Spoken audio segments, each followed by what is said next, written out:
Alors pour aujourd'hui, je vais me concentrer donc sur la fin de ce catharisme urbain.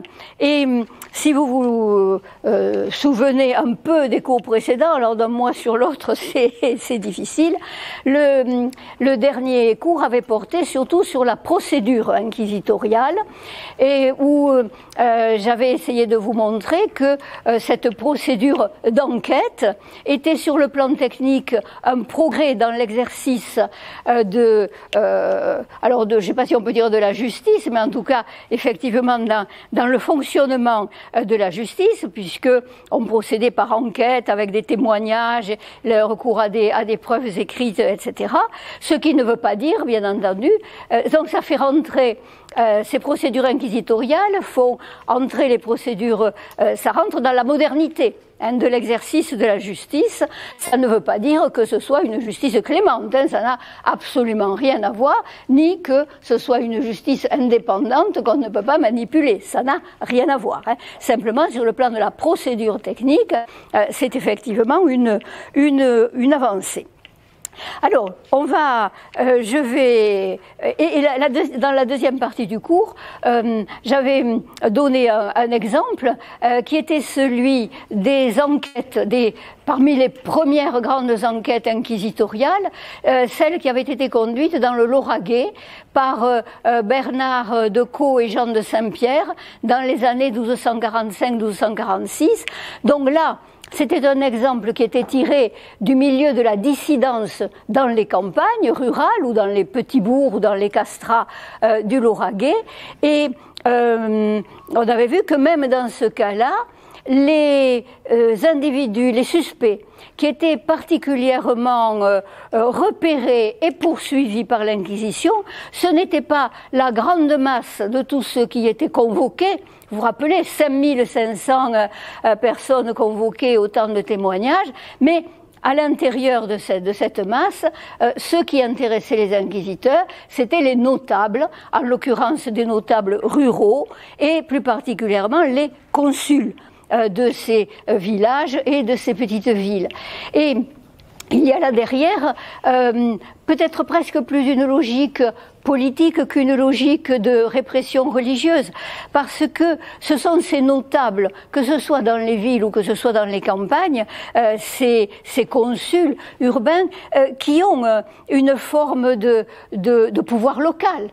C'est eux qui s'occupent de la répartition de l'impôt, c'est eux qui s'occupent des poids et mesures, c'est eux qui s'occupent de contrôler la monnaie. Donc c'est eux aussi, ces consuls locaux, qui ont une petite cour de justice, donc qui examinent comme des juges de paix, en somme, les délits qui peuvent. Ils ont aussi un rôle d'arbitrage. Donc ce sont des personnes qui ont de l'importance et de l'influence, des prud'hommes, et ce n'est pas pour rien que l'Inquisition les cible de manière privilégiée, parce que comment dirais-je, l'Inquisition pontificale, elle agit quand même de conserve avec ce pouvoir royal qui est en train de s'installer, puisque le Languedoc a été rattaché, alors en deux temps, d'abord avec Alphonse de Poitiers qui devient comte de Toulouse, puis rattaché directement au domaine royal en 1271.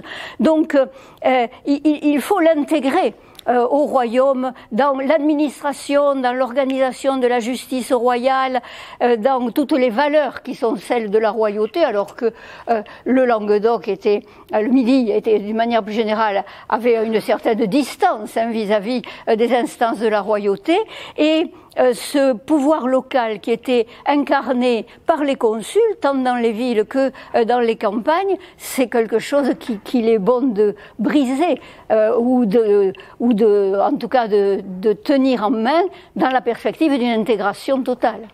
Voilà. Alors, c'est tout ceci pour vous dire une fois de plus que politique et religion, ça marche ensemble, et que les affaires inquisitoriales ne sont pas que des affaires de foi pour détecter ceux qui sont suspects d'hérésie sur le plan uniquement des croyances et sur le plan spirituel. Alors, j'en arrive, ça c'était un petit rappel, donc j'en arrive au thème du cours d'aujourd'hui, l'extinction du catharisme urbain. Et on va d'abord retrouver une ville qui nous est familière, c'est-à-dire Albi, puisque c'est à Albi que se produisent les derniers très grands procès inquisitoriaux qui se produisent à la fin du XIIIe siècle. Alors Albi n'est pas la seule ville touchée du tout par ce mouvement, comme on va le voir en commentant le tableau chronologique qui vous a été distribué. Toutes les villes réputées très touchées par l'hérésie, Carcassonne, Limoux, dans le Lauragais, Cordes, Castres, etc., vont participer à une lutte anti-inquisitoriale qui, pour eux, se terminera de manière négative. Alors on va commencer par Albi. Donc dans une première partie, avant d'en arriver à ces grands procès de la fin du XIIIe siècle, un petit rappel de la situation politico-religieuse à Albi. Alors, vous vous rappelez que nous avions fait je vous avais distribué un texte sur une révolte contre l'inquisiteur qui sévissait à Albi en 1234 et qui avait failli perdre la vie dans le Tarn, poussé par des émeutiers furieux. Alors, il y en avait réchappé in extremis en se réfugiant dans la cathédrale, mais à ce moment-là, il y avait eu une révolte urbaine contre l'Inquisition. C'était les débuts de l'Inquisition, puisqu'elle est créée en 1233. Et cette révolte, elle n'était pas menée par l'ensemble de la ville, mais par une poignée. Il y avait en particulier une trentaine d'individus qui appartenaient aux familles de l'oligarchie urbaine, les Fumets, les Huc, etc., et qui avaient mené cette sédition contre l'inquisiteur. Vous vous rappelez peut-être aussi que dans ces années 1234, 35, 36, la vindicte populaire, si on veut, en tout cas la vindicte des habitants des villes contre les inquisiteurs, ne s'était pas produite uniquement à Albi. Vous vous souvenez peut-être que je vous avais raconté qu'à Toulouse, il y avait eu une émeute urbaine déclenchée et menée par les consuls de la ville contre les dominicains inquisiteurs qu'ils avaient extirpés du couvent des Jacobins en les tirant par les pieds et pendant un certain temps, d'ailleurs, la sévérité, enfin, de l'action inquisitoriale de ces premiers inquisiteurs zélés avait finalement été désapprouvée par le pape lui-même, qui avait un peu suspendu l'inquisition dominicaine alors ça a duré pendant à peu près 2 décennies. Et pendant ce temps-là, les enquêtes, alors c'était inégal, cette suspension, mais enfin, il y avait eu un certain écho face aux plaintes des villes vis-à-vis de l'action. Vous savez, il y avait ces exhumations de cadavres, enfin, ces pratiques quand même extrêmement choquantes pour la population. Alors, l'Inquisition s'était poursuivie, mais c'était plutôt les évêques qui avaient eu cette fonction inquisitoriale avant que les dominicains ne reviennent en force dans l'exercice de la recherche des hérétiques et de la répression des hérétiques. Alors, donc, qu'est-ce qui se passe à Albi entre ces années 1234, etc., et puis le dernier quart, disons, du XIIIe siècle? Alors, c'est une période un petit peu plus calme, je dis bien un petit peu plus calme, parce que donc l'inquisition dominicaine a été momentanément suspendue ou en tout cas son efficacité, enfin disons qu'elle a été suspendue, c'est plus simple. Et ce sont les évêques qui ont, comme c'est naturel, comme le pape l'a prévu, qui ont mené cette action inquisitoriale. Alors il se trouve que les évêques qui exercent à ce moment-là à Albi, Durand de Beaucaire et Bernard de Combray,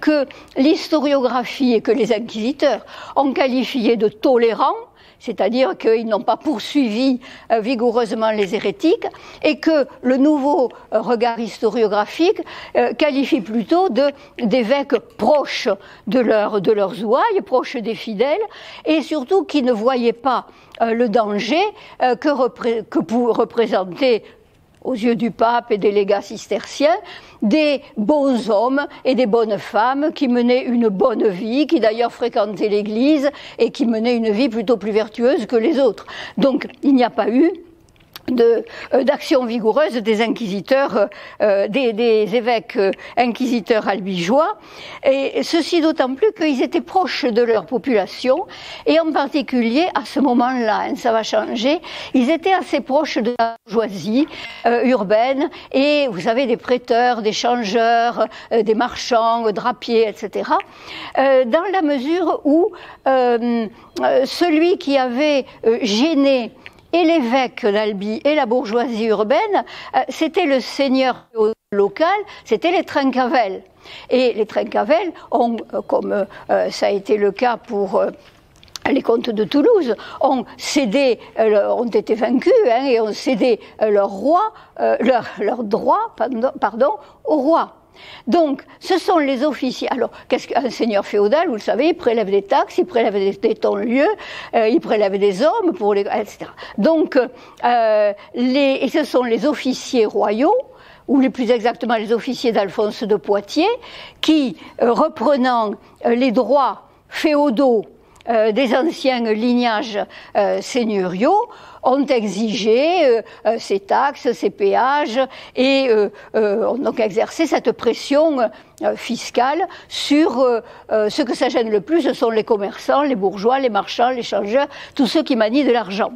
Donc, dans cette période-là, l'ennemi, l'embêtant, c'était le roi, du moins les représentants du roi, hein, pas le roi lui-même directement, les officiers royaux. Et l'évêque et la bourgeoisie faisaient plutôt corps face à cet intrus qui est nouveau. Le roi, il est nouveau hein, dans ces régions-là, l'administration royale et les officiers royaux. Donc, ça vous explique que la période était plutôt calme, et dans la mesure où il y avait des révoltes, des émeutes urbaines, c'était les gens de l'évêque et les gens du consulat contre les officiers royaux. Vous voyez, donc il y avait une espèce de front, évêque plus bourgeoisie des villes contre le roi, son administration et sa justice. Donc, ça, c'est une situation qui a duré dans un calme relatif jusque dans les années 1275. Alors, ça change. À ce moment-là, ça change et pour plusieurs raisons. D'abord, le pape, l'Inquisition dominicaine a repris toute son action, et ça depuis déjà 2 décennies, et le pape s'appuie a vraiment délégué cette recherche inquisitoriale aux prêcheurs, aux dominicains.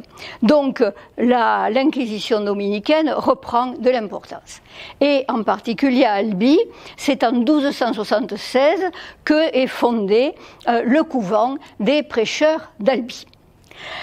Alors, ce qui change aussi à ce moment-là, c'est que ça n'est fini de cette succession d'évêques assez proches de l'oligarchie urbaine et de leurs fidèles.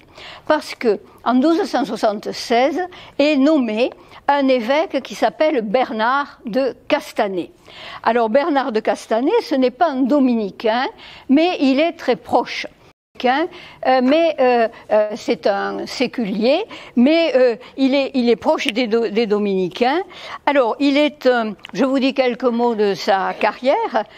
Il est originaire de Montpellier, c'est un méridional, et pendant une dizaine d'années, alors il est peut-être né, on ne sait pas exactement, vers 1235, après avoir fait ses études, hein, il a fait des études de droit civil, donc c'est un juriste, et il est surtout dans l'entourage pontifical, et il est chargé de missions diplomatiques en Lombardie, en Rhénanie, donc c'est un personnage qui a, si vous voulez, une formation vraiment solide. Donc, après avoir été un chanoine de Narbonne en 1274, il devient évêque d'Albi. Et vous vous rappelez, donc Bernard de Castanet, c'est celui qui a affirmé sa puissance en reprenant les chantiers entamés par ses prédécesseurs, les évêques prédécesseurs, donc le chantier de la cathédrale d'Albi que vous avez derrière vous. Voilà, donc là, ça y est, ça marche plus non plus. Ah, je le mets à l'envers. Bon, alors le chantier de la cathédrale d'Albi et puis surtout le palais épiscopal de la Berbie à Albi avec les prisons, hein, avec cette partie très fortifiée. Enfin, ce sont des forteresses. Et la diapositive suivante, si rien n'explose, voilà, vous montre là de nouveau le palais, mais enfin vous les aviez déjà vus, le palais épiscopal avec les prisons dans la tour Saint-Michel, le plan du palais épiscopal, et puis on voit ici, bon, il y a des parties qui sont postérieures, hein, les jardins, c'est le jardin, c'est XVIIe siècle, mais on voit l'énorme masse impressionnante qui permet de comprendre tout de suite le caractère de Bernard de Castanet. Alors, Bernard de Castanet, par ailleurs, c'est un amateur. Non, c'est pas ça que je veux. Alors, ah voilà, je suis revenue en arrière. Alors Bernard de Castanet, c'est également un amateur de beaux ouvrages. Ça, ce ne sont pas ces ouvrages, donc il les a fait confectionner, ils y ont appartenu. Ils sont tous, vous voyez, à la bibliothèque municipale de Toulouse, parce que Bernard de Castanet en a fait don aux dominicains de Toulouse, hein, donc au couvent des Jacobins et à l'ordre des dominicains de Toulouse, et donc ils sont passés dans la bibliothèque des dominicains, et cette bibliothèque, elle a été, tous les manuscrits ont été récupérés par la bibliothèque municipale de Toulouse, où ils constituent un fonds important. Donc la qualité des lettrines enluminées vous montre que Bernard de Castanet était un homme amateur également d'art. Alors, que fait-il à Albi dès qu'il y arrive? En dehors de continuer de manière vigoureuse et de reprendre les chantiers de la nouvelle cathédrale et du palais épiscopal, il affirme sa puissance. Alors, il affirme sa puissance sur le plan spirituel. Il est le chef du diocèse, hein, donc il est le représentant du pape dans le diocèse. Pour voir de manière concrète les éléments de cette puissance, à la fois spirituelle et temporelle, j'ai essayé de faire un petit croquis de l'exercice des justices. Alors, je ne suis pas sûre qu'un juriste adhère parfaitement à ce croquis, mais il me semble qu'il permet de comprendre un certain nombre de choses. Alors, j'arrive à mon croquis. Et voilà. Bon, donc, l'évêque, c'est... alors, j'ai marqué en bleu, si vous voulez, les dépendances. Donc, l'évêque, c'est le représentant du pape dans le diocèse, et c'est le chef spirituel de ce diocèse. Donc, il est à la tête d'un tribunal qui s'appelle l'officialité, que vous voyez ici. L'officiel n'est pas l'évêque lui-même qui instruit tous les procès qui passent devant l'officialité, c'est son adjoint, son délégué, son subordonné, c'est l'official, hein, qui s'occupe de cette justice, alors de ce tribunal de justice, et quelles sont les personnes jugées par le tribunal de l'officialité? C'est donc la justice spirituelle qui s'adresse au clerc. L'officialité, c'est le tribunal qui permet, et l'official est le juge qui s'occupe des délits commis par les clercs. puisque des clercs peuvent voler, voilà, commettre toutes sortes. Pas les délits en matière de foi, les délits en matière de droit commun. Donc, et vous le savez, quand on est un clerc, on a le privilège qu'on appelle le privilège du fort, F-O-R, qui est celui d'être jugé par un tribunal ecclésiastique, qu'on estimait plus indulgent que les tribunaux et les cours de justice des seigneurs féodaux. Donc, l'officialité, elle juge les clercs pour leurs délits de droit commun. Alors, en tant que chef spirituel, c'est donc l'évêque qui délègue son pouvoir à l'official et qui juge les clercs de son diocèse. Voilà. Par ailleurs, sa puissance s'affirme, ça lui permet évidemment de contrôler le clergé. Donc, sa puissance spirituelle, si je puis dire, de l'évêque, en tant que chef du diocèse, s'exprime aussi dans la manière dont il peut agir sur les revenus qu'il tire de son diocèse. Et, par exemple, Bernard de Castanet est un des évêques qui a lancé tout un mouvement de récupération des dîmes, puisque dans la période féodale, qui était la période précédente, un certain nombre de seigneurs féodaux avaient gardé la possibilité de prélever les dîmes pour eux-mêmes, ce qui était contraire au droit canon, mais qui avait été établi dans les siècles précédents. Et toute une campagne de récupération des dîmes, donc les seigneurs laïcs sont obligés de restituer les dîmes qu'ils percevaient, ça renfloue évidemment les caisses du diocèse, et le diocèse d'Albi est l'un des plus riches du diocèse de France, en tout cas sous Bernard de Castanet. Alors, par ailleurs, Bernard de Castanet, ce n'est pas qu'un chef spirituel qui représente le pape et qui gouverne et administre son diocèse, c'est un chef temporel, parce que il est seigneur d'une partie de la ville d'Albi, il est le seigneur temporel de la cité d'Albi. C'est la cité d'Albi, c'est toute la partie qui s'est développée, qui est autour de la cathédrale d'Albi, et cette cité, elle s'oppose au bourg d'Albi, qui est le bourg de Saint-Salvi, qui s'est constitué autour de la collégiale de Saint-Salvi. Voilà, donc Albi fait partie de ces villes doubles, comme d'ailleurs Toulouse, où la cité de Toulouse est autour de la cathédrale, c'est l'ancienne cité romaine est autour de la cathédrale Saint-Étienne, et le bourg est autour de Saint-Cernin, comme à Narbonne, où il y a également une cité et un bourg. Alors l'évêque est le seigneur temporel de la cité.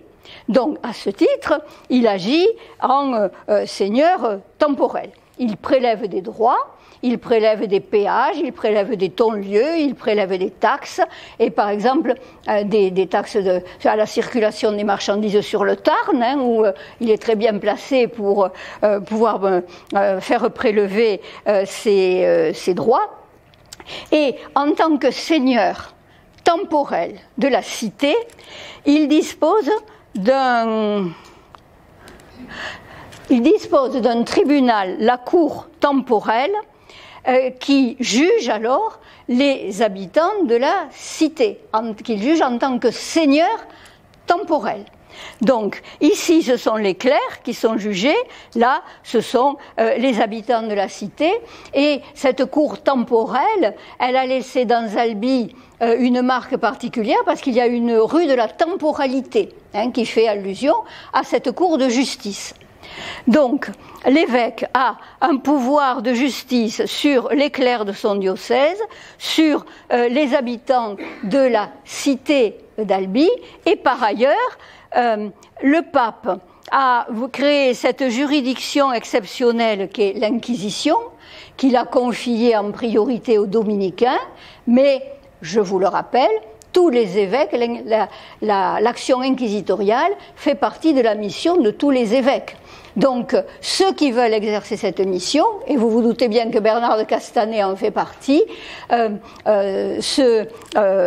participent aux tribunaux d'inquisition. Donc je l'ai mis en pointillé, je ne sais pas pourquoi, uniquement, si vous voulez, soyons honnêtes, pour le distinguer de l'inquisition opérée par les dominicains. Alors l'évêque agit dans le tribunal d'inquisition de concert avec les inquisiteurs dominicains, hein, d'autant plus que Bernard de Castanet est favorable et proche des dominicains.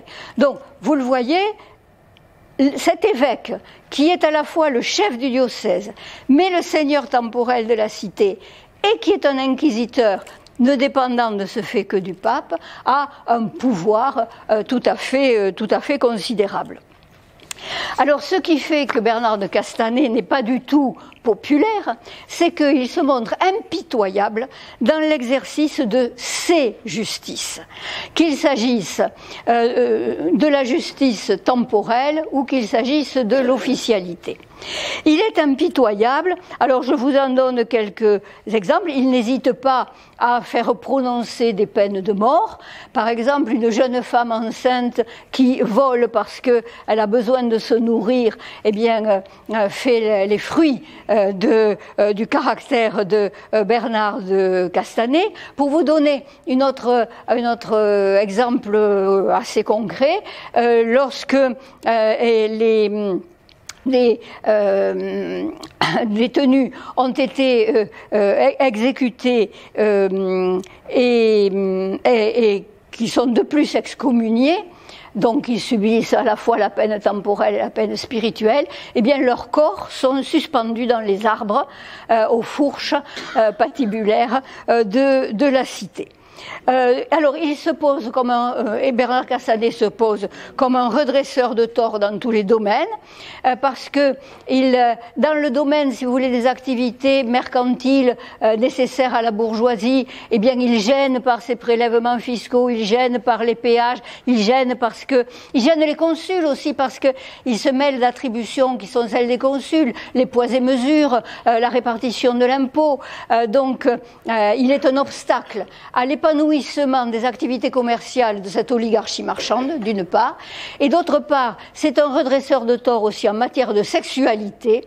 Il surveille particulièrement les chanoines de son chapitre et qu'il fait comparaître, alors cette fois-ci dans le tribunal de l'officialité, pour tous les délits possibles tels qu'il les a repérés, par exemple la fameuse sodomie, qui est alors la sodomie, ça rentre dans la catégorie des péchés contre nature, c'est-à-dire c'est un péché sexuel vraiment contre nature.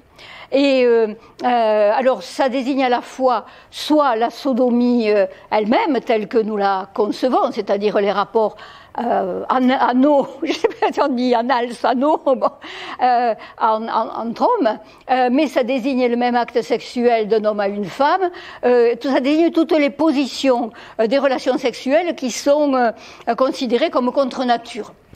Donc voilà, alors vous me direz que les chanoines ne devraient pas, hein, mais bon, voilà. Alors, ça ne veut pas dire non plus que ces accusations soient fondées, mais en tout cas, il faut dire qu'il n'est pas particulièrement populaire dans son chapitre cathédral, et en tout cas pas auprès de tous les chanoines. Voilà, alors la conséquence de la reprise de l'Inquisition par les dominicains, l'arrivée de ce Bernard de Castanet, qui est un inquisiteur zélé, qui agit d'ailleurs de concert avec l'inquisiteur de Carcassonne, Jean Galland, dont je vous parlerai tout à l'heure, a pour conséquence un renversement d'alliance. C'est-à-dire que désormais, il n'y a plus l'évêque et la bourgeoisie contre le roi, mais il y a l'évêque et la bourgeoisie qui sont hostiles l'un à l'autre. La bourgeoisie est contre l'évêque, est hostile à cet évêque, non seulement parce que c'est un évêque inquisiteur, mais surtout parce qu'il gêne toutes les activités commerciales dont la bourgeoisie marchande envisage au contraire le développement. Il gêne aussi le pouvoir consulaire, comme je vous l'ai dit, et toute l'oligarchie albigeoise est donc désormais opposée à l'évêque. Alors, ce renversement de situation va se développer dans toute sa splendeur à la fin du XIIIe siècle. Et dans les grands procès, c'est là la deuxième partie du cours que je vais vous présenter, les grands procès qui se déroulent à Albi, et puis pas seulement à Albi, on le verra dans un troisième temps. Alors, le premier procès qui se déclenche, si vous voulez, vous pouvez suivre aussi sur le tableau chronologique que je vous ai... d'ailleurs, je peux peut-être le passer. Voilà. Alors, le premier procès qui est déclenché par Bernard de Castanet à Albi, celui de 1286, c'est un procès inquisitorial. Donc c'est en tant qu'inquisiteur qu'il convoque, il lance une enquête sur un certain nombre d'habitants de la ville d'Albi et des environs, Lautrec, Cordes, etc. Alors il convoque 206 personnes d'Albi et 137 dans la région, donc plus de 340 personnes, 340 individus qui sont convoqués. Alors, ces 340 individus mettent comment dirais-je, dans une position un peu difficile, dénoncent, disons, d'autres personnes avec lesquelles ils ont été en relation. Vous savez que l'Inquisition, vous vous rappelez, fonctionne sur le système de la délation, et plus de 400 personnes, 418 personnes, sont mises en cause dans ce grand procès. Alors, ceci dit, là, c'est la mansuétude épiscopale qui l'emporte, parce que il n'y a que 10 emprisonnements au terme de cette grande enquête. Alors on va comprendre pourquoi. C'est-à-dire, dans un premier mentionné la dernière fois, on ratisse large. C'est-à-dire qu'on convoque, alors on l'avait vu avec Bernard de Caux et Jean de Saint-Pierre, 5000 personnes qui quelquefois arrivaient par groupe de 50, pour dire j'ai rien vu, j'ai rien entendu, je ne sais pas de quoi il s'agit. Donc on ratisse large, et l'intérêt c'est de faire du repérage des personnes qui vont être le plus impliquées par les témoignages croisés de ces 350 individus, qui vont en désigner d'autres, et ce que fait Bernard de Castanet, on le sait très bien parce qu'on a certains de ses manuscrits, c'est-à-dire qu'on fait des listes, l'Inquisition procède en constituant des fichiers, et il y a des notes marginales dans les manuscrits qui ont appartenu, les manuscrits inquisitoriaux, c'est pas ce que je vous ai montré, qui ont appartenu à Bernard de Castanet. Il fait même des index pour pouvoir constituer des fichiers avec des noms de personnes plus ou moins compromises dans l'hérésie. Alors, je vous propose de lire les textes des confessions de ce procès. Donc, j'ai tiré ces textes qui, évidemment... alors, je peux le passer, le texte, je dois l'avoir. Non, alors je reviendrai en arrière, je suis obligée. J'ai tiré ces textes qui ont été traduits, puisque l'Inquisition, le notaire de l'Inquisition, qui les dépose en occitan, mais les notaires traduisent évidemment et prennent par écrit en latin, dans le témoignage final. Alors, j'ai pris ces extraits dans le petit ouvrage de Jacques Berlioz sur le pays cathare. Alors, voilà par exemple la déposition d'Arnaud Agasse, qui appartient à ces familles de notables. Alors là, non, lui non, mais enfin il va compromettre notable.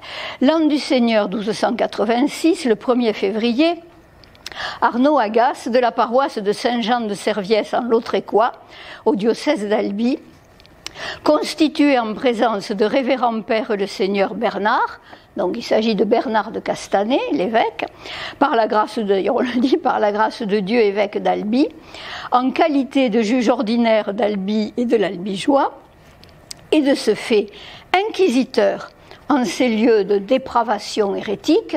Donc on retrouve le vocabulaire de l'Inquisition, vous savez, les sièges de Satan, les fils de Bélial, etc.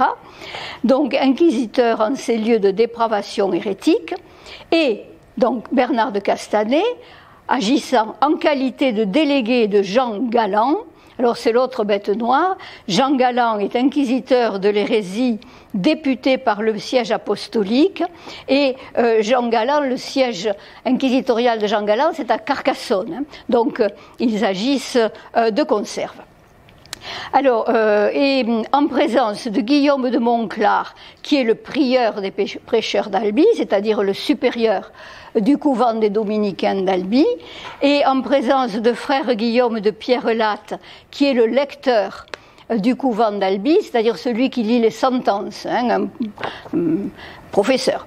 Et en présence du seigneur Jean Molinier, l'archiprêtre de Cordes, qui est donc dans la hiérarchie, évidemment sous la juridiction de l'évêque, et de moi, Jean de Roucoulès, notaire du roi notre Seigneur, dans la sénéchaussée de Carcassonne et de Béziers. Donc on voit bien hein, qu'on est maintenant dans l'administration royale, on est dans la sénéchaussée de Carcassonne et de Béziers, et on est en 1286. Donc le rattachement direct du Languedoc au domaine royal en 1271, il est effectué. Hein. Donc là, vraiment, la région est dans le royaume et quadrillée par l'administration royale. Alors, on y revient. Arnaud Agasse. Moi, donc, ayant prêté serment, et nous l'avions vu la dernière fois, tous ceux qui comparaissent devant l'Inquisition doivent jurer de dire la vérité. Alors, ayant prêté serment et sommé de dire la vérité, ce qui fait que si jamais ils reviennent sur leur déposition, ils sont parjures. Hein, donc, non seulement ils sont soupçonnés d'hérésie, mais en plus ils sont parjures, ce qui en soi est une faute. Alors, ayant prêté serment et sommé de dire la vérité sur le fait de l'hérésie, tant pour ce qui le concerne qu'au sujet des autres, vivants et morts. Et cela nous rappelle qu'on peut aussi dénoncer des morts qui sont enterrés et que les inquisiteurs n'hésitent pas à faire exhumer pour les faire brûler, comme eux, on l'avait vu dans cette inquisition vigoureuse des années 1235. Alors Arnaud Agasse a dit que, alors que lui, le dit Arnaud Agasse, demeurait dans le lieu appelé Saint-Paul-Cap-de-Joux. Donc on est au diocèse de Toulouse, mais on est toujours au Saint-Paul-Cap-de-Joux, dans une vaste, grande région de l'Albigeois. Alors il demeurait dans la maison de Pierre, de Guillaume et de Bernard Prunel, frères. Il y a 20 ans ou environ.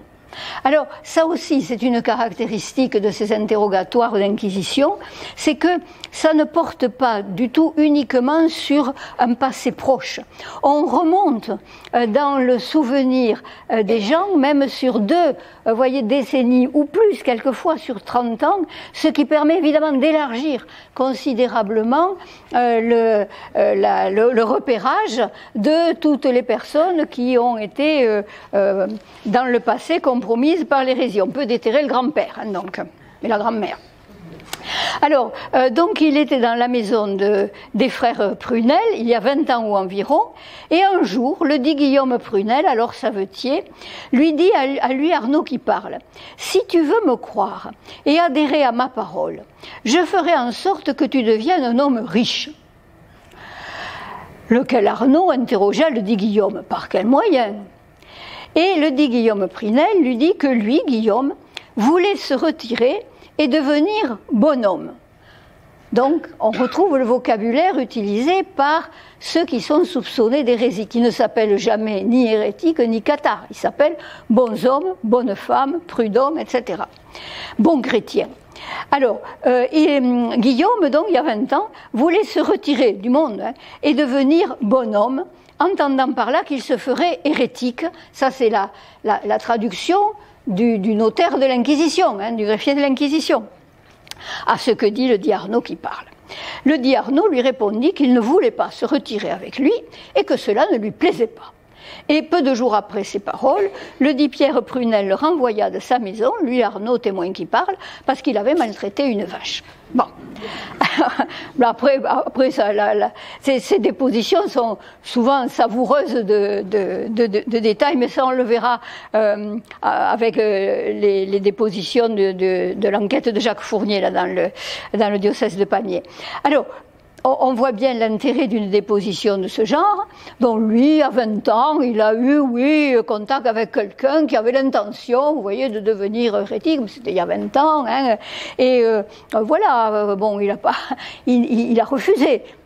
Donc on voit très bien que Arnaud Agasse fait une déposition qui va lui permettre de ne pas être poursuivi par l'Inquisition. Mais au passage, il dénonce quand même Guillaume Prunelle et ses frères. Hein, qui eux paraissent si Guillaume Prunelle a fait ce qu'il a dit, il est devenu un bonhomme, il a vraiment adhéré à l'hérésie. Donc pof, on note Guillaume Prunelle et on va convoquer les frères Prunelle, s'ils sont encore en vie, pour les interroger. Vous voyez, c'est comment c'est un système de repérage. Alors, donc Arnaud, lui, se défausse, il va s'en sortir sans trop d'ennui, et de ce fait, dans ce qui domine, je vous l'ai dit, dans ce procès, c'est une grande mansuétude, il n'y a que 10 emprisonnements sur 400 personnes, bon, c'est rien du tout, ridicule. Il a, en revanche, donné un nom, ou 4 noms, qui vont intéresser l'inquisiteur, et par ailleurs, la manière dont le candidat allait devenir bonhomme, là, d'essayer d'attirer dans ses filets Arnaud, c'est intéressant parce que ce qu'il lui promet, c'est la richesse matérielle. Alors tu pourras devenir un homme riche. Et ça, c'est intéressant, on va le voir davantage dans la deuxième déposition.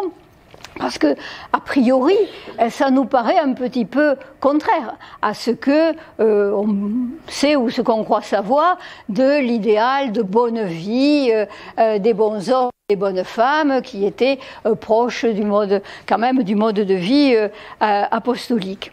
Alors, voyons la deuxième déposition. L'an du Seigneur 1286, le 3 mars, Vital Vignals, marchand d'Albi, alors là on est dans l'oligarchie albigeoise, constituée en présence de, et puis j'ai coupé le texte parce que c'est pareil, hein, Bernard, évêque, etc. Il a confessé spontanément qu'il y a 12 ans, donc c'est pas non plus la veille, hein, qu'il y a 12 ans ou environ, Pierre Bec, un aubergiste d'Albi, lui a dit, à lui témoin qui parle, que ceux qui sont appelés hérétiques, donc par les inquisiteurs, hein, étaient des bons hommes, de bonne fréquentation, de bonne foi et de bonne vie. Ce qui vous explique, comme je vous l'ai déjà dit à plusieurs reprises, que les évêques dans les périodes passées ne voyaient pas pourquoi ennuyer ce type de bons chrétiens. Alors,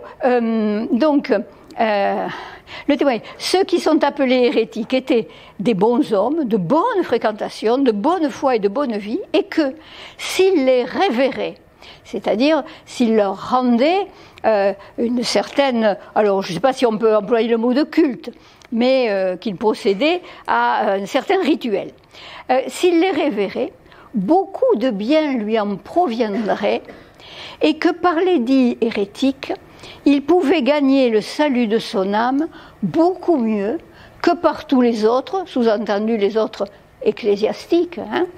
Il pouvait gagner le salut de son âme beaucoup mieux que par tous les autres, et que lui, Pierre Bec, les conduirait vers lui, témoin qui parle, quand il serait opportun. Alors, ce qui est intéressant là aussi, c'est que, bon, c'est un membre de la bourgeoisie d'Albi qui donne un autre nom. Hein. Il va donner le nom de Pierre Bec, l'aubergiste. Et ce qui donne aussi des éléments sur la manière dont ces bons hommes tentaient de séduire ou d'attirer à eux, ou faire du prosélytisme. Et là, on retrouve le même argument, mais qui est double cette fois-ci, c'est-à-dire s'il devenait hérétique, s'il adhérait à l'hérésie, Vital Vignals, eh bien, beaucoup de biens, des biens matériels, hein, lui en proviendraient, donc tu seras un homme riche, enfin, comme ça correspond à ce qu'on avait vu avant, et par ailleurs, il pourrait gagner le salut de son âme beaucoup plus facilement. Alors, qu'est-ce que ça nous indique? Ça nous indique que sur l'oligarchie urbaine, pouvait effectivement jouer sur le thème de la richesse matérielle, dans la mesure où ça ne faisait que conforter l'anticléricalisme de cette bourgeoisie et l'hostilité à l'évêque. Parce que l'évêque, lui, qui s'efforce de contrôler tout ce qu'il peut dans le domaine des péchés dont je vous ai parlé tout à l'heure, je vous ai parlé des péchés de la chair, mais il essaie de contrôler aussi dans le domaine des péchés de l'argent. Et normalement, pour l'Église, si on suit la doctrine ecclésiastique, l'argent ne doit pas rapporter de l'argent. Il ne faut pas prêter à intérêt. Et surtout, il ne faut pas prêter à usure. Or, toute la bourgeoisie d'Albi et d'ailleurs prête à intérêt. Et ce sont des prêts à la consommation, comme je vous le montrerai un petit peu plus tard. Et ce maniement de l'argent, cette circulation de l'argent, ces prêts à intérêt, c'est un des moteurs du développement de l'économie marchande d'une ville comme Albi ou comme Toulouse, etc. Or, l'évêque s'oppose à ce péché d'usure et donc une fois de plus, même dans ce domaine-là, une entrave au développement des activités commerciales de l'oligarchie. Alors, on comprend. Alors que il semble que dans ce domaine de la morale économique, le discours des bons hommes ait été assez différent, et que s'ils étaient, semble-t-il, plutôt hostile à une forme de richesse, c'est la forme de la richesse de la terre, puisque posséder des terres, puisque vous le rappelez, c'est le diable qui a créé le monde matériel, et donc là il faut se référer au cours de l'année, dans le discours de la double création, eh bien les moissons, les blés, la fécondité de la terre, etc., c'est mauvais, il faut se détacher de tous ces biens terrestres. En revanche, la circulation de l'argent ne fait pas l'objet de la même aux pauvres. Et la deuxième partie de l'argument est intéressant. Il pourrait gagner le salut de son âme beaucoup mieux que par les autres.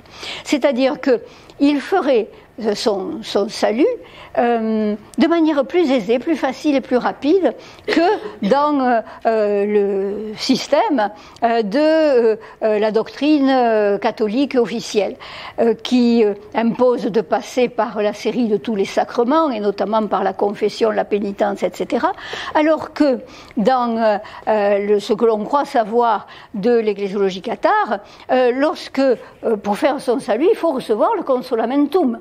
Il faut recevoir ce, entre guillemets, qui est donné soit à celui qui veut se faire bonhomme, c'est-à-dire qui veut se faire parfait et mener la vie de justice et de règles de vérité, etc. À ce moment-là, ce sacrement, il le reçoit à l'âge après où il a décidé qu'il voulait se faire bonhomme, mais pour le croyant ordinaire dans le catharisme, pour le croyant ordinaire, c'est au moment de la mort qu'il faut recevoir le consolamentum, et de la part d'un parfait qui vous console. On avait vu ce genre de texte. Et à ce moment-là, tous vos péchés sont rachetés et on accède directement au paradis. Il n'y a pas de purgatoire, ce qui est une étape quand même pas très agréable dans le système de l'Église apostolique et romaine. Et donc il suffit, à la fin de sa vie, d'être consolé. Et cette facilité d'accéder à un salut immédiat est évidemment un argument qui peut tout à fait séduire. Alors, je ne vais peut-être pas lire, faute de temps, la dernière déposition. Vous la lirez par vous-même. D'ailleurs, les coupures, c'est pas moi qui les ai faites. Je ne suis pas fautive. C'est les coupures qui sont faites dans l'ouvrage de Berlioz. Ça fait que la grammaire est un petit peu bizarre. Mais en tout cas, on retrouve les mêmes arguments. Alors là, c'est un prévenu, Raymond Fumet d'Albi, un homme de loi, un juriste qui appartient à cette oligarchie urbaine, et qui, lui, alors, est vraiment dans le collimateur des inquisiteurs, et il se rend compte, après une nuit passée à réfléchir, que voilà, il a intérêt voilà, avoir une attitude assez souple, et donc il dit que s'il se confesse, il bénéficiera de la grâce, dont ce temps de grâce dont je vous ai parlé. Il ne perdra pas ses biens, il ne se verra pas infliger une pénitence infamante comme le port des croix, par exemple. Et ensuite, donc, lui, alors il a quand même été emprisonné, et il est réinterrogé le lendemain. Il a passé une nuit en prison, ce qui lui a permis de réfléchir, et à ce moment, il confesse spontanément que 8 ans se sont écoulés, 8 ans auparavant, quand Vital Vignals, etc., d'Albi, donc il donne lui aussi un nom, l'a introduit dans un jardin où il a vu des hérétiques, et là il les a révérés, et ces hérétiques lui ont aussi promis beaucoup d'argent, hein. Donc on retrouve le même argument, mais alors lui il est un peu plus compromis, parce que ces hérétiques, ils les ont adorés. Vous savez, ils ont fait ces génuflexions qui font partie du rituel dont je vous avais parlé, je crois, l'année dernière. Voilà. Alors, ces confessions vous montrent donc, ces extraits, vous montrent comment procédait l'inquisiteur. Alors, au terme de ce tour d'horizon de plus de 400 personnes, où il y en a donc 10 qui sont emprisonnés, étant donné que ce qui intéressait l'inquisiteur, c'était de faire du repérage, d'avoir des noms, de croiser ces noms, de constituer des fichiers, et pour pouvoir s'en servir par la suite. Alors, une dizaine d'années après, se produit un deuxième procès, et à ce moment-là, je reviens à se produit en 1297 à Albi, un deuxième procès, qui est alors tout à fait différent, dans la mesure où ce n'est pas un procès inquisitorial, c'est un procès de conflit de justice. Alors, cette fois-ci, c'est un conflit entre la justice de l'évêque et la justice royale. Donc, on va reprendre notre petit croquis. La justice de l'évêque, donc la cour temporelle de l'évêque, quand il juge des habitants de la ville d'Albi ou de son diocèse, et là, 13 bourgeois de la ville, toujours des bourgeois, hein, toujours les membres de l'oligarchie, ont été en 1297 arrêtés par le bail, c'est-à-dire l'officier de justice délégué par l'évêque, dans le cadre de la temporalité de la cour temporelle. Alors, on ne sait pas, les documents sont tronqués, on ne sait pas pourquoi ils ont été arrêtés. Mais ce n'est pas pour des raisons de foi, parce que sinon c'est le tribunal de l'Inquisition qui aurait fonctionné. Alors, ces bourgeois sont arrêtés, peut-être, je sais pas, parce que pour le péché, l'usure, la pratique de l'usure, enfin je n'en sais rien, on ne le sait pas. Hein. Et à ce moment-là, ces bourgeois-là font appel à la justice du roi. Et c'est là que nous voyons comment s'impose, si vous voulez, cette présence royale. En effet, si le pape et donc et l'évêque a à sa disposition plusieurs, ou sous son autorité, disons, plusieurs types de tribunaux, lorsque le tribunal, par exemple, quelqu'un qui a été condamné par le tribunal de l'officialité, un clerc, par conséquent, condamné, mettons pour son, enfin j'en sais rien, condamné parce qu'il a volé des poules, par le tribunal de l'officialité, le clerc peut faire appel directement à la justice pontificale. En revanche, les civils, les bourgeois qui sont arrêtés par le bail de la cour temporelle de l'évêque qui agit en tant que seigneur temporel, ceux-là, ils vont relever, s'ils sont mécontents du jugement, il faut qu'ils puissent faire appel à une juridiction supérieure, et à ce moment-là, l'évêque a agi en tant que seigneur. Hein. Donc, l'appel se dirige vers la justice royale. Et alors, le roi a pour représentant, c'est la flèche bleue, dans la sénéchaussée, le sénéchal, qui dispose d'une cour de justice qui est la cour du sénéchal. Dans la ville d'Albi, il est représenté par le viguier. Et la justice du roi se place de plus en plus au-dessus de toutes les justices. Donc, tous les tribunaux civils qui rendent des jugements. Si les jugements rendus sont jugés inéquitables par ceux qui les ont subis, ils peuvent faire appel, comme de nos jours, à une juridiction supérieure, et à une juridiction supérieure royale. Donc, les cours de justice seigneuriale qui subsistent encore peuvent faire appel à la cour du sénéchal, et si le jugement donné par le sénéchal ne convient pas, on peut faire appel directement aux cours royales. Alors ici, ce qui se passe, c'est que l'évêque, en tant que seigneur temporel, a fait arrêter 13 bourgeois d'Albi qui, mécontents de ce jugement ou de cette arrestation, font appel à la justice royale. À ce moment-là, que fait le viguier, qui est le représentant du roi au niveau de la ville?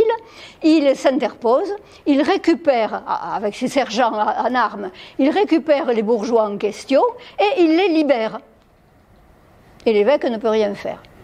Donc l'évêque est furieux, et là le conflit qui se développe, c'est un conflit entre la justice de l'évêque en tant que seigneur temporel et la justice royale qui peut juger toutes les causes civiles en appel. C'est un conflit de justice. Et ça, c'est quand même nouveau, parce que c'est uniquement parce que le roi et ces organismes de justice prennent désormais toute leur place dans un Midi qui est rattaché au domaine royal, que la justice royale se... Alors, on ne sait pas comment ça se termine, on ne sait pas de quoi étaient accusés ces bourgeois, mais ce qu'on sait, que c'était une fois de plus l'évêque contre des membres de l'oligarchie urbaine, et cette fois-ci la justice de l'évêque en tant que seigneur temporel a été bafouée. C'est vous dire que quelqu'un comme Bernard de Castanet n'a pas apprécié du tout cette histoire-là. Ce qui fait que 2 ans après, et je vous renvoie alors au tableau chronologique que vous avez sous les yeux, en 1292-1300, un nouveau grand procès est déclenché par Bernard de Castanet. Alors, c'est un procès inquisitorial. Donc, cette fois-ci, il agit en tant qu'inquisiteur qui convoque aussi bien d'ailleurs des clercs, mais en général ce sont plutôt des civils, pour des affaires de foi. Donc, c'est de nouveau un procès inquisitorial, et cette fois-ci, il ne s'agit plus de ratisser large, il s'agit de viser les têtes, les meneurs de cette hostilité de l'oligarchie urbaine contre l'évêque. Donc, il convoque 35 prévenus, vous voyez, c'est rien par rapport aux 350 de la fois précédente. Et on constate d'ailleurs que dans ces 35 prévenus qui sont convoqués par le tribunal inquisitorial, il y en a 25 qui venaient qui étaient compromis dans le procès précédent de l'année 1297. Donc, ça vous montre que ces procès en matière de foi sont aussi des procès en matière politique, en matière de pouvoir, disons. Alors là, c'est une procédure rapide. Des audiences de 4 à 6 témoins, des confessions brèves. Alors, pour la même tactique de la part de ceux qui sont suspects marche, ils dénoncent évidemment d'autres personnes, ils en dénoncent 200 environ, mais c'est un procès très dur. On les maintient en détention prolongée dans les fameuses prisons du palais de la Berbie. Il est très vraisemblable qu'on a utilisé la torture, puisque comme je vous l'ai dit la dernière fois, les comparutions d'un même personnage sont espacées de plus de 5 jours, ce qui rend recevables les aveux, puisqu'ils ne l'ont pas été directement sous l'effet de la torture. On ne peut pas recevoir les aveux le lendemain ni le surlendemain, mais voilà, 5 jours. Voilà. Donc, et ils avouent de la... Donc tous ces indices indiquent que très vraisemblablement la torture a été utilisée. Et on comprend bien quelle est la fonction de ce deuxième grand procès. Donc là, je vous renvoie au tableau chronologique, dont je ne sais même plus où il se trouve. Voilà. Non. Non. Alors attendez, il faut que je descende. Voilà. de ce deuxième grand procès. Donc là, c'est sévère, hein, sur les 32 albigeois, il y en a 24 qui sont condamnés à de lourdes peines de prison, et c'est un procès riposte. C'est-à-dire que là, l'évêque joue, si je puis dire, par le biais de l'Inquisition contre l'oligarchie urbaine. Hein. Il s'agit de faire comprendre, hein, à l'oligarchie urbaine que la soumission est la seule issue possible.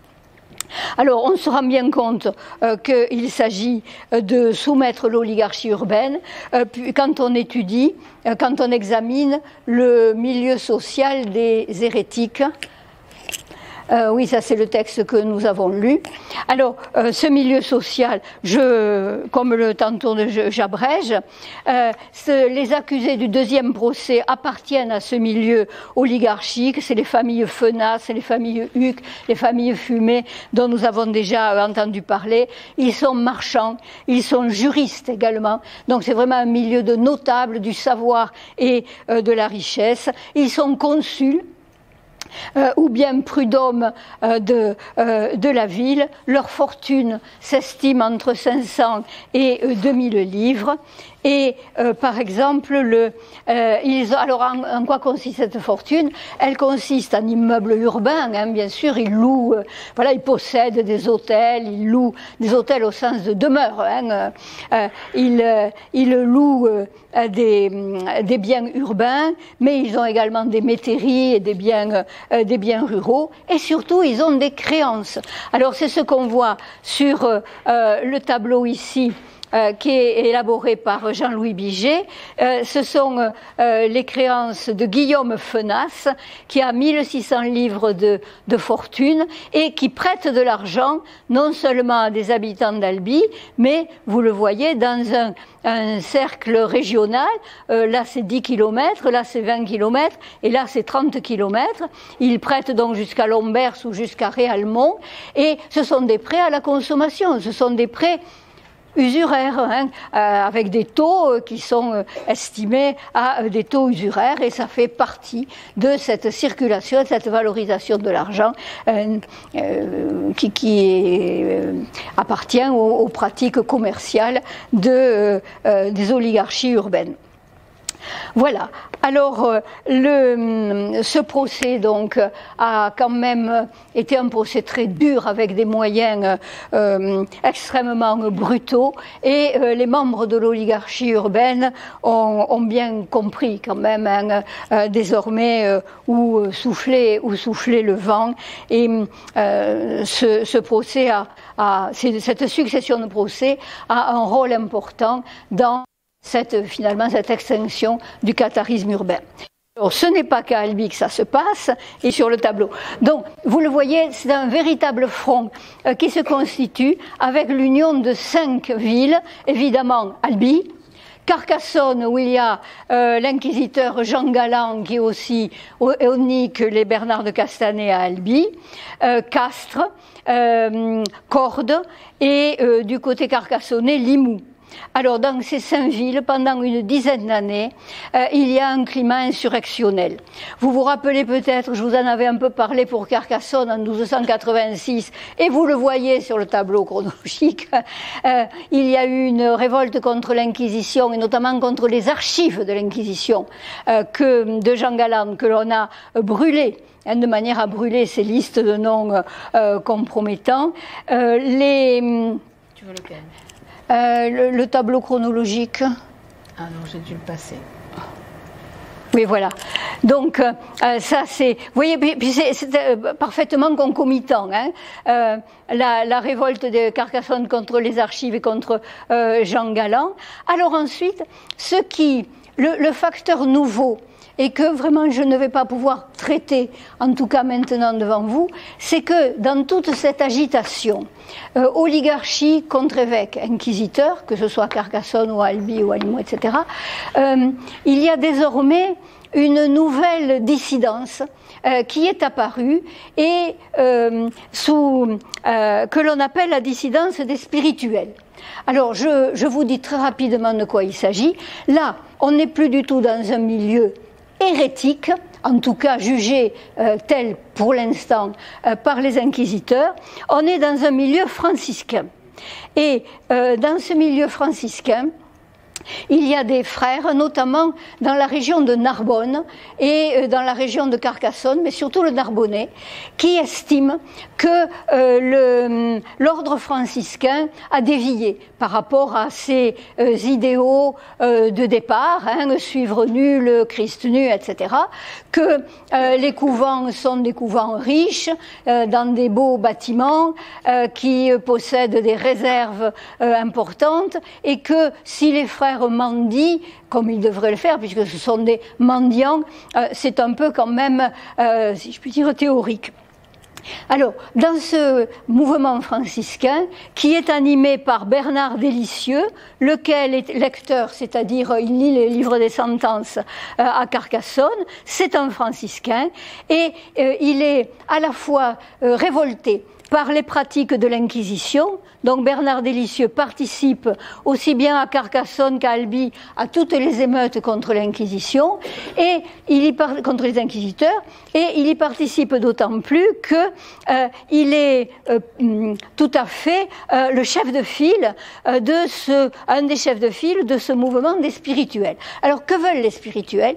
Ils veulent que l'ordre franciscain adopte la pauvreté absolue, et ils développent l'idée que le Christ et les apôtres non seulement n'ont pas été riches, d'accord, là tout le monde serait d'accord, mais qu'ils n'ont jamais rien possédé. Rien possédé, pas de biens matériels, pas de vêtements, pas de livres, et que les franciscains devraient faire la même chose. Alors, ça va tout à fait à l'encontre de ce qu'est devenu l'organisation des couvents franciscains, qui, c'est inévitable, à partir du moment où c'est une institution, se sont enrichis, possèdent des bibliothèques, possèdent des greniers avec des réserves, etc. Et tout cela est vigoureusement dénoncé par Bernard Délicieux. Bernard Délicieux, si vous voulez, c'est un agitateur sans frontières. Donc, il va voir à plusieurs reprises, il comparait devant le roi, il comparait également devant le pape, en tant que défenseur de tous ceux qui sont opprimés par les inquisiteurs. Et Bernard Délicieux va évidemment tomber sous le coup lui aussi. Il est arrêté une première fois, et puis il est ensuite, lorsque Jean XXII arrive au pontificat, il est incarcéré et il mourra finalement en prison. Alors il y a ce troisième facteur qui contribue à faire de l'atmosphère dans les villes méridionales une atmosphère d'émeute, une atmosphère de soulèvement permanent. Alors, ce que font quand même les bourgeois de ces différentes villes, puisqu'ils ont bien compris le système des justices dont je vous ai parlé, c'est qu'ils font appel au roi. Et on voit bien que, par exemple, Bernard Délicieux va comparaître devant le roi, la justice royale contre les abus des inquisiteurs. Alors, le roi, à ce moment-là, c'est Philippe le Bel. Il les écoute, il les entend, et il réfrène un peu le pouvoir des inquisiteurs. En revanche, Philippe le Bel ne peut pas tolérer les hérésies et les déviations. Donc, l'action royale est une action qui est relativement mitigée. Et là où alors Philippe le Bel ne peut absolument pas accepter l'évolution, c'est que lorsque les bourgeois de Carcassonne et de Limoux, finalement furieux contre les inquisiteurs et contre le roi qui n'agit pas, ne répond pas complètement à leurs attentes, se révoltent. Et alors là, c'est une révolte d'ordre politique, parce qu'ils envisagent ici, en 1304, de porter leur parole en direction du roi d'Aragon et de l'infant de Majorque, en sollicitant cet infant de Majorque pour être leur roi, si je puis dire. Donc là, c'est une véritable, je suis obligée de résumer à l'extrême, c'est une véritable trahison. Et là, à ce moment-là, les membres, mais c'est la même oligarchie urbaine hein, qui est compromise, donc les bourgeois qui sont, les membres de l'oligarchie urbaine qui sont compromis, mais la répression, mais là cette fois c'est non seulement l'Inquisition mais la justice royale aussi, 40 bourgeois, 14 Carcassonnais sont exécutés et au terme, si vous voulez, de cette épopée que j'ai été quand même obligée de résumer de manière drastique, toutes les villes du Midi ont compris que ce n'était plus possible de continuer face au pouvoir des inquisiteurs et face au pouvoir royal. Et on peut considérer que, alors Bernard Délicieux, bien entendu, est condamné, il mourra en prison, on peut considérer que dans les années 1320, la dissidence urbaine est vraiment est désormais terminée. C'est la fin du mouvement de cet ensemble. Donc vous voyez, la dernière phase est une phase extrêmement complexe parce que au milieu de la contestation des hérétiques qualifiés de cathares est venue se greffer, se mêler cette déviation d'un parti franciscain radical exigeant la pratique d'une pauvreté absolue qui évidemment ne peut pas être acceptée par l'Église institutionnelle, y compris par l'ordre des frères mineurs. Alors, je ne voudrais pas, il me reste encore 4 minutes, que vous pensiez que Bernard de Castanet s'en est quand même sorti tout à fait indemne. Il a fait, c'est un retour du bâton et c'est ma 4e partie à toute allure, il a fait l'objet d'un procès lui aussi. Donc, en 1307, voilà, alors là je l'ai marqué ici, en 1307, Bernard de Castanet est mis en accusation, par qui? Par ses chanoines, par les chanoines de son chapitre. Alors il est assez fréquent que les chanoines d'un chapitre ne s'entendent pas totalement avec leur évêque, c'est vraiment presque la règle, mais là en l'occurrence, le caractère impitoyable de Bernard de Castanet s'était aussi exercé contre les chanoines, contre leurs pratiques sexuelles déviantes, contre leurs divers abus, etc. Alors, les chanoines, et je vous avais dit, c'est une des nouveautés de cette justice de type inquisitorial, c'est que les clercs de rang inférieur peuvent dénoncer leurs supérieurs sans se mettre en cause eux-mêmes. Donc les chanoines font appel au pape en désignant tous les défauts, en pointant du doigt les défauts de Bernard de Castanet. Alors par exemple, il s'interpose dans les... Voilà, les clercs de l'officialité peuvent faire appel à la justice supérieure du pape. Bon, Bernard de Castanet interdit les appels, si vous voulez, enfin, s'interpose dans la procédure d'appel. Donc, c'est en fait, c'est d'après les chanoines, un ecclésiastique qui est rebelle au pape, puisqu'il bloque la procédure d'appel au pape. Il est cupide dans la gestion du temporel.